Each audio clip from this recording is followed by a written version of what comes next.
వినియోగం ఒక పక్కన అధికారాన్ని యూజ్ చేసుకుని ఇక్కడ అత్యంత దారుణమైన దోపిడీకి ఈ ఋషికొండ ప్యాలెస్ ని దోపిడీ చేయడానికి ఉపయోగించిన అధికారాన్ని మాత్రం ప్రజలు తిరస్కరించారు. ఇప్పుడు చాలా సంతోషము.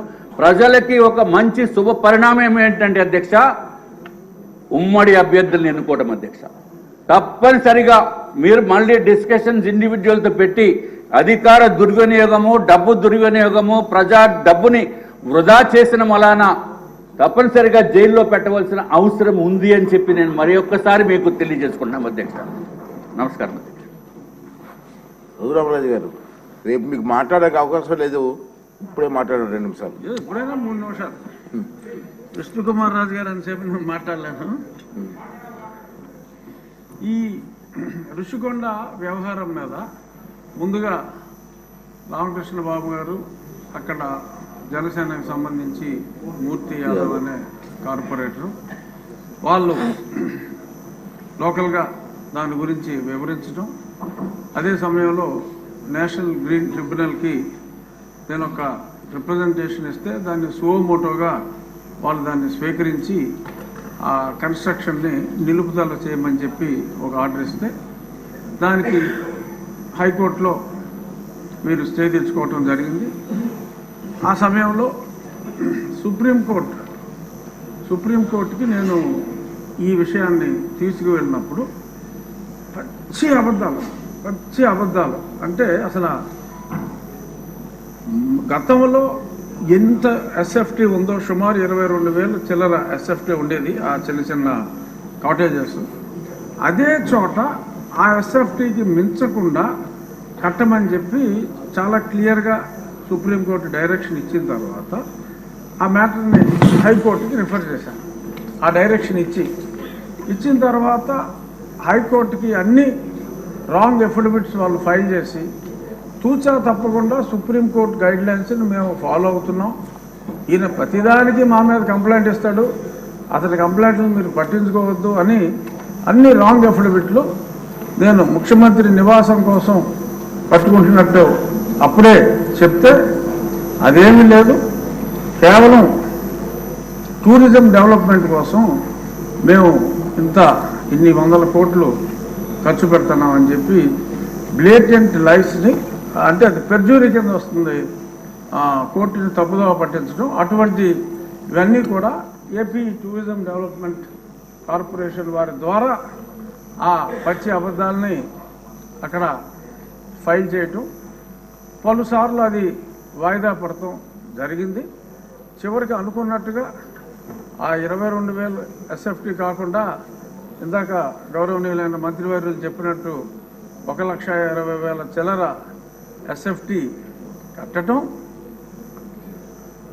ఆ తర్వాత ఒక చిన్న డ్రామా, ఎందుకంటే అప్పుడు దాకా అది టూరిజం ప్రాజెక్ట్ అని చెప్పారు. ఈలోపు ముఖ్యమంత్రి గారు అప్పటి ముఖ్యమంత్రి ఒక అనౌన్స్మెంట్ ఇచ్చి నేను విశాఖపట్నం వచ్చేస్తున్నాను అని చెప్పి ఆయన చెప్పడం జరిగింది. ఆ తర్వాత కొంతమంది ఆఫీసర్స్ని వైజాగ్లో నాకేమన్నా ఇల్లు దొరుకుతుందా చూడండి, స్టడీ చేయండి అని చెప్పి స్టడీ చేస్తే వాళ్ళకంట ఆ బీచ్ రోడ్లో వెళ్తూ ఉంటే అరే ఇక్కడ భలే ఇల్లు దొరికిందే, ఇది ముఖ్యమంత్రి గారికి బాగుంటుంది అని చెప్పి వాళ్ళకి తెలిస్తే వాళ్ళందరూ సూచించారంట. సరే దట్స్ ఆల్ రైట్, అందులోనే ఉందాం, పోనీ టూరిజం వాళ్ళకి చెప్పి అందులోనే ఉందాం, వాట్ ఈస్ దేర్, నాకు ఎక్కడైనా పర్వాలేదు, ఐఎమ్ ఏ సింపుల్ మ్యాన్ అని చెప్పి దానికి ఆయన అంగీకారం తెలిపారు. ఆ తెలిపిన తర్వాత కూడా మళ్ళీ హైకోర్టులో ముందు నుంచి చెప్తున్నాం సార్, ఇప్పుడు ఇల్లు అఫీషియల్గా ఓకే చేశాడు, ఇప్పుడైనా సరే చర్యలు తీసుకోండి అంటే కోర్టు వారు అసలు మా రూల్స్ వైలేట్ చేస్తే ఏ క్షణంలోనైనా మేము ఆర్డర్స్ ఇస్తాము, డిస్మాంట్లింగ్ ఆర్డర్స్ ఇస్తాము, మీరేం వరీ కావక్కర్లేదన్నారు. ఇప్పుడు దాకా ఆ మ్యాటర్ రాలేదు, ఎలక్షన్ వచ్చింది, ఆయన వెళ్ళిపోయాడు.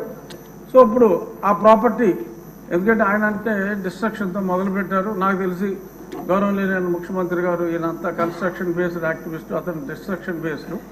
సో కాబట్టి ఒక 500 కోట్లు ప్రజలను దుర్వినియోగం చేశారు, శిక్షించాలి అని చెప్పి మా విష్ణుకుమార్ రాజు గారు గట్టిగా చెప్పారు. కానీ కొన్ని వేల కోట్లు రకరకాల ఇష్యూస్లో దుర్వినియోగం అయినాయి. ఈ 500 కోట్ల వలన అతను అలరయ్యి ఒక మంచి ప్రభుత్వం రావడానికి దోహదం చేశాడు. కాబట్టి అంటే నెగిటివిటీలో పాజిటివిటీ వెతుక్కోవటం. సో అంచేత 500 కోట్లు ఖర్చు పెట్టి ఆయన కట్టుకున్నది ఇల్లు కాదు, ఆయన రాజకీయ సమాధి కట్టుకున్నాడని చెప్పి భావిస్తూ 500 కోట్లని మనం క్షమించేయచ్చు. చూడవలసిన వాటి మీద ఎలా అధ్యయనం చేయాలో చూడాలని perhaps this is my last speech. ఇక్కడ కూర్చుని మళ్ళీ దాలిక కట్టు కాబట్టి దీని మీద లాస్ట్. సో దీని మీద రేపు జరిగే చర్చ ఆసక్తిగా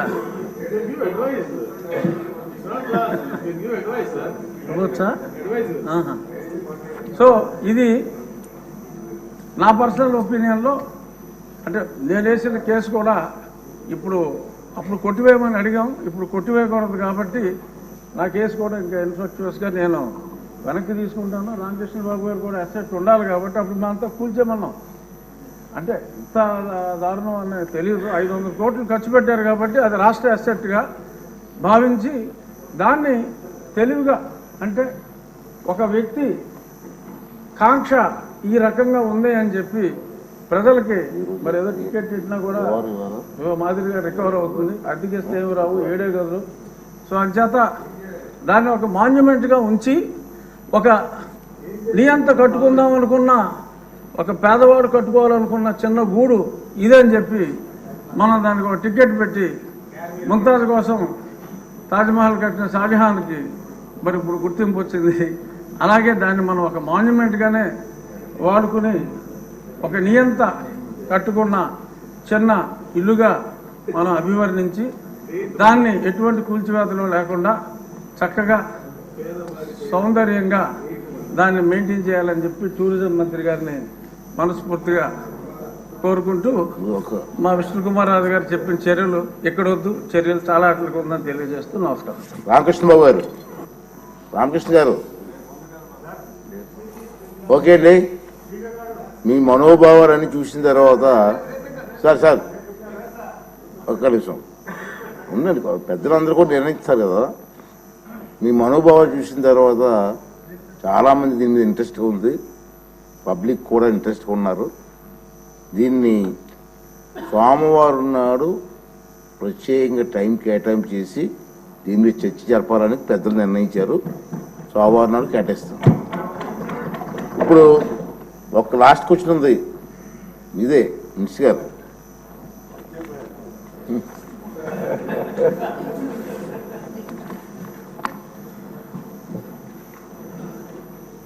అధ్యక్ష, ఏ ప్రశ్నకు సమాధానం అవునండి. 2019-24 మధ్య పట్టు పరిశ్రమ శాఖకు తగినంత బడ్జెట్ కేటాయించబడలేదు. దీని కారణంగా ఈ శాఖ రైతులందరినీ అన్ని అంశాల్లో కలుపుకోలేకపోయింది. బి ప్రశ్నకు సమాధానం